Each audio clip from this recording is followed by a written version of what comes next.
All right, for September 21st, Monday, 2015, I'll put the link to this article below. Here's a headline, and I want to get your opinion and your thoughts. Putin warns that ISIS wants to invade Jerusalem, but is anyone listening to this blatant fact?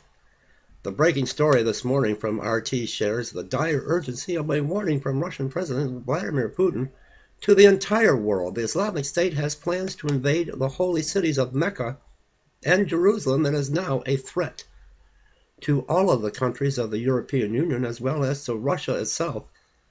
The videos at the bottom of the story break down for us the most latest news with the refugee crisis and share more on Putin's warning to the world, with ISIS having recently released a new video warning that they are back in America as seen. First video below, and you'll have the article. The recent refugee Trojan horse invasion of Europe and this dire warning from Putin as recent signs, we should all take these words from Putin to heart, as they appear to speak more truth than what we are learning from our own leaders after we recently learned that 50 U.S. military intel chiefs have revolted against Obama, and a Pentagon official has warned that Obama is lying to America about us and ISIS. Directly from Putin via RT. Extremists from many countries of the world, including, unfortunately, European countries, Russia, and the Commonwealth of Independent States, undertake ideological and military training in the ranks of Islamic State, IS, formerly known as ISIL, and certainly we are worried that they could possibly return. Simple common sense responsibility for global and regional safety requires uniting efforts of the international community to fight such a threat.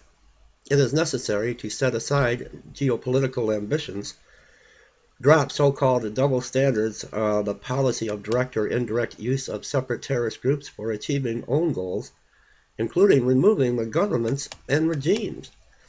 We give technical military support to Damascus and will continue doing it, he said, and we call on other countries to join us in this. Now we have to unite the efforts of the Syrian government and the Kurdish self-defense forces and the so-called moderate opposition and other countries in the Middle East region to fight the threat to Syria's statehood and terrorism. I want to get your thoughts and opinions on this article, and I will put the link below, and I believe there are some videos as well. But who created ISIL? Who supplied the Muslim Brotherhood? We have a commander-in-chief, but is of the Muslim faith, Islam, and who has been funding the terrorists? Who created not only ISIL, but Al-Qaeda? We need to take this country back, and we're living in the end times. Leave me your thoughts in the comments below.